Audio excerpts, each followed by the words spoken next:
औज़ुबिल्लाहिमिनश्शैतानिर्रजीम बिस्मिल्लाहिर्रहमानिर्रहीम।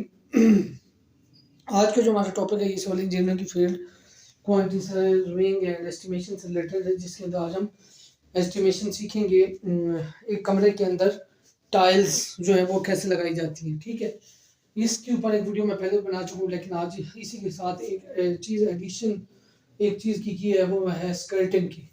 ठीक है, तो ये एक एडिशन जो है स्कर्टिंग की, उसकी एस्टिमेशन भी आज के हम इस वीडियो के अंदर सीखेंगे। सबसे पहले इस तरह की है, मैंने जो टॉपिक है tile quantity plus skirting of A room. ठीक है, उसके बाद है जी विदाउट वेस्टेज। मैंने आपको बताया था कि इसके अंदर दो केसेस आते हैं, एक है विदाउट वेस्टेज और एक है विद वेस्टेज। ठीक है, विद वेस्टेज और विदाउट वेस्टेज में बेसिक फर्क ये है कि वेस्टेज अगर होगा तो वेस्टेज जो है वो आप ये समझें कि क्लाइंट का होता है। ठीक है, अगर आपकी टाइल जो है वो बच गई है, ये मतलब कि 1 फुट की टाइल मैंने मंगवाई थी और मेरे पास जो है वो 4 पीसेस बचे हैं, लेकिन वो 1 फुट के नहीं है, वो 6-6 इंच के हैं। तो वो 6-6 इंच जो है वो क्लाइंट के ही पास रहेंगे, वो वापस रिटर्न नहीं होंगे। ठीक है, तो वो जो रिटर्न नहीं होंगे इट मीन्स कि वो वेस्टेज है। ठीक है, अच्छा अब आ जाए जी, ये आपके सामने मैंने एक प्लान व्यू बनाया है एक कमरे का। ये आपके पास सामने एक कमरे का प्लान व्यू मौजूद है। ठीक है, इस प्लान व्यू के अंदर मैंने दीवार और कॉलम्स, एक फ्रेम स्ट्रक्चर आप कह रहे हैं कि एक कमरे का है, वो आपके सामने डिस्कस किया। ठीक है, इस के अंदर ये एक दीवार, ये दूसरी, ये तीसरी, ये चौथी, 4 दीवारें मौजूद है और 4 कॉलम मौजूद है, ए बी सी और डी, और एक बीच में दरवाजा भी मौजूद है इस कमरे का। ठीक है, अच्छा अब सबसे पहले इनके साइजेस की बात करते हैं कि जो मेंबर्स इसके अंदर स्ट्रक्चर मेंबर्स इस्तेमाल हुए उनकी वॉल साइज जो है, वॉल की जो लंबाई है वो 10 फुट है और जो उसकी मोटाई है वो है 9 इंच यानी कि 0.75 फुट। कॉलम साइज, जो एक कॉलम है उसका साइज जो है वो आपके पास 12 इंच 1 फुट है। ठीक है, लेंथ और उसकी जो ब्रेड्थ आपके पास है वो भी 1 फुट है। इसके अंदर मैंने हाइट नहीं ली क्योंकि मुझे क्वांटिटी नहीं, सॉरी क्यूबिक फुट में आंसर नहीं चाहिए। ठीक है, और ना ही मैं कंक्रीट की क्वांटिटी निकाल रहा हूँ, तो वहां पे मुझे हाइट की जरूरत पड़ती है। ठीक है, अच्छा उसके अलावा टाइल का साइज मैंने अपनी मर्जी सेलेक्ट कर दी है। लेंथ इनटू विड्थ यानी कि एक स्क्वायर टाइल जो है 1 फुट बाय 1 फुट की मैंने सेलेक्ट कर दी। अब सबसे पहले क्या है कि मैंने इस तरह किया कि हाँ, इसको एक चीज आपको यहाँ पे समझा दे, कॉलम और वॉल का जॉइंट। ये आपके पास कॉलम है, वो जो 4 कॉलम है उनके साथ यही सेम केस है। ये कॉलम है 1 फुट बाय 1 फुट का, ये 9 इंच की दीवार इधर भी है, 9 इंच की इधर है। अब इसके अंदर समझने वाली बात ये है कि ये देखिए 9 इंच की दीवार अगर है तो आगे ये हिस्सा कॉलम का है 3 इंच, और यहाँ पे भी 3 इंच कॉलम का है, और ये 3 इंच और 3 इंच कॉलम का हर साइड से कमरे के अंदर मौजूद है। ठीक हो गया। अच्छा उसके बाद है जी, अब हमने सबसे पहले क्या करना है, जब एस्टिमेशन हमने करनी होती है तो हम सबसे पहले पूरे उस एरिया को रेगुलर शेप के अंदर जो है वो तकसीम कर देते हैं। रेगुलर शेप का मतलब ये है कि स्क्वायर बना लें या रेक्टेंगल बना लें या ट्राइंगल बना लें। ठीक है, अब हुआ क्या कि मेरे पास ये जहाँ पे टाइल लगानी थी वो जगह जो है वो इरेगुलर शेप थी। क्यों इरेगुलर शेप? इस वजह से थी सिर्फ और सिर्फ ये 3 इंच और 3 इंच जो कॉलम कमरे के अंदर आया हुआ है इस वजह से। अगर ये ना आए होते तो फिर मेरे पास एक रेगुलर शेप ऑलरेडी मौजूद थी। मैंने क्या किया जी, रेगुलर शेप बनाने के लिए ये एरिया एक रेक्टेंगल बना लिया। ठीक है, जिसको मैंने हैच आपके सामने कर दिया। ये 10 फुट, मैंने ऑलरेडी बता चुका हूँ कि दीवार की जो लेंथ है वो 10 फुट है। 10 फुट 10 फुट 10 फुट 10 फुट ये रूम का एरिया मैंने रेगुलर शेप में जो बनाया है, जो हैच आपके सामने मौजूद है, हैच वाला एरिया शेड हुआ ये आपके सामने है 10 फुट बाय 10 फुट का। Room area 10 foot by 10 foot.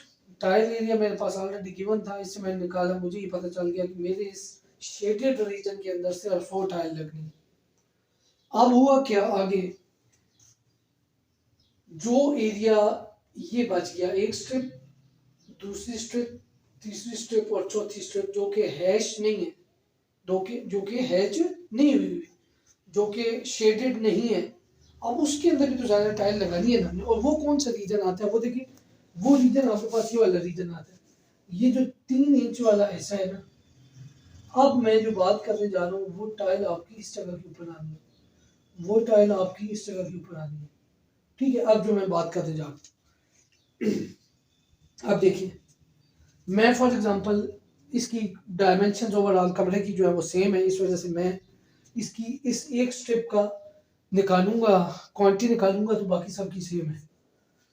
अब ये एक स्ट्रिप जो है इसकी लंबाई कितनी है 10 फुट और इसकी मोटाई कितनी है 3 इंच। 3 इंच को जब फुट में कन्वर्ट करते हैं वो बन जाता है 0.25 feet. Quantity no no hatch का मतलब ये वो जगह जो शेडेड नहीं है। 0.25 ये रूम है, अब वो रूम का वो एरिया जो शेडेड नहीं है 0.25 into 10 over area of tile, तो ये आपके पास 2.5 ओवर 1 फीट स्क्वायर से कैंसिल 2.5 टाइल्स आपके पास एक साइड पे आई। अब मैंने पहले बता चुका हूँ कि इसकी सारी डायमेंशन सेम है, तो इट मींस कि इसको मल्टीप्लाई बाय 4 करेंगे तो एक स्ट्रिप की अगर 2.5 आई है तो मल्टीप्लाई बाय 4 करेंगे तो सब में 2.5 आ जाएंगे। तो जब उसको मल्टीप्लाई बाय 4 करेंगे तो ये टोटल आपके पास 10 टाइल्स बन जाएंगी। 10 टाइल्स और प्लस 100 टाइल्स, ये आपके पास आ गई 100 और 10 टाइल्स जो कि आपके पास इस कमरे के अंदर लगनी है। ठीक है, अब विदाउट वेस्टेज की बात करते हैं। 110 टाइल्स मैंने आपके सामने यहाँ पे पूरी पैमाइश करके आपको दिखा दिया कि इस तरह आ जाती। ठीक है, अब यहाँ पे वेस्टेज उस वक्त आता जिस वक्त, अब जैसे 110 टाइल्स हैं, मैंने फॉर एग्जांपल मंगवाई है 120, मेरी 110 लग गई हैं और 10 मेरे पास बची हुई हैं, और जो 10 बची हुई हैं उस हर टाइल का लेंथ और विड्थ ये आपके सामने मौजूद है, यानी वो बिल्कुल अपनी सलालत में मौजूद है, तो वो 10 की 10 टाइलें वापस हो जाएंगी। लेकिन अगर उन 10 में से किसी एक टाइल को भी मैंने ज़रा सा काटा है या वो मिस हैंडलिंग की वजह से गिरी है और टूट गई है, तो वो टाइल मेरे हिस्से में आएगी, वो वापस नहीं होगी। फिर आप 9 टाइलें वापस करेंगे और एक टाइल का जो है वो आपके पास वेस्टेज आ जाएगा। वेस्टेज क्यों आ जाएगा? क्योंकि वो ना ही कमरे में लगी है और ना ही वो वापस गई है, तो वो फालतू में पड़ी है, तो वो वेस्टेज है। ठीक है, ये आप वेस्टेज के बारे में मैं आपको समझा। अच्छा, उसके बाद इसमें एक पॉइंट बड़ा इंपॉर्टेंट है जी, वो ये है कि आपने ये जो रेगुलर, मैंने बताया कि ये मेरे पास इरेगुलर शेप थी, मैंने इसको रेगुलर वाले सबसे पहले जो ग्रिड ये शेडेड रीजन है इसको रेगुलर में कन्वर्ट किया और फिर उसके बाद मैंने इसका क्वांटिटी निकाली। अब ये जो आपने रेगुलर शेप में कन्वर्ट करना है ना, इसको भी करने के लिए बहुत एहतियात करनी है। एहतियात ऐसे करनी है कि कमरे के अंदर जो भी आप रेगुलर उसके पार्ट्स बनाएंगे वो इस तरह से हों कि ताकि कमरे की खूबसूरती में फ़र्क ना आए, कि टाइल्स जब लगेंगी तो वो मतलब आप ये ना समझें कि आंखें देख के पथरा जाएं। ठीक है, फॉर एग्जांपल अब जिस वक्त मैं ये एग्जांपल लिख रहा था तो उस वक्त मेरे जहन में इसका एक अल्टरनेटिव भी आया था, वो भी मैं आपके साथ जरा शेयर कर देता हूँ। ठीक है, वो भी मैं आपके साथ शेयर कर देता हूँ। वो कैसे, इसके बल्कि 2 अल्टरनेटिव बन सकते हैं। ठीक है, वो मैं आपके साथ शेयर कर सकता हूँ। अब ये एक केस 1 है जिसके अंदर मैंने ये आपके सामने हैच किया है। अगर मैं ऐसे करूं, इस हैच वाले एरिया को मैं इधर 3 इंच कर दूं तो क्या होगा, यहाँ से 3 इंच खत्म हो जाएगा और यहाँ पे 3 इंच बढ़ जाएगा। मैं ऐसे ही कर देता हूँ जी, 3 इंच इस हैच को मैंने इधर ट्रांसफर कर दिया। अब क्या हुआ कि यहाँ से ये 3 इंच आगे बढ़ जाएगा। जब ये आगे बढ़ जाएगा, अब यहाँ पे आ गया 6 इंच। अब आपके पास ओवरऑल जो डिवीजन है वो कैसे है ये सुन लें। ये आपके पास है 10 फुट बाय 10 फुट, ये आपके पास है 3 इंच मोटाई, ये आपके पास 6 इंच मोटाई, ये आपके पास 3 इंच मोटाई। अब जब कमरे के अंदर टाइल्स इस सेटअप से लगेंगी ना तो वो बहुत बुरी लगेंगी, लग जाएंगी, इतनी टाइल लग जाएंगी, लेकिन वो बड़ी बुरी लगेंगी। उसकी वजह यह है कि ज़्यादा साइजेज इन्वॉल्व हो गए। जितने ज़्यादा डिफरेंट साइजेज इन्वॉल्व होंगे टाइल लगाने में, इतनी टाइल की लगाने की या कमरे की खूबसूरती जो है वो कम हो जाएगी।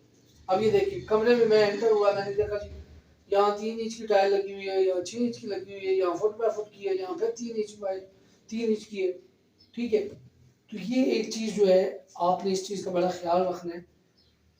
अब जो इससे पहला केस था जिससे मैंने आपको एग्जांपल समझाई, उससे क्या था कमरे में आप दाखिल हुए, आपको पता चला कमरे के अंदर सिर्फ 2 साइजेस की टाइल लगी हुई, 1 foot by 1 foot, 3 inch by 1 foot.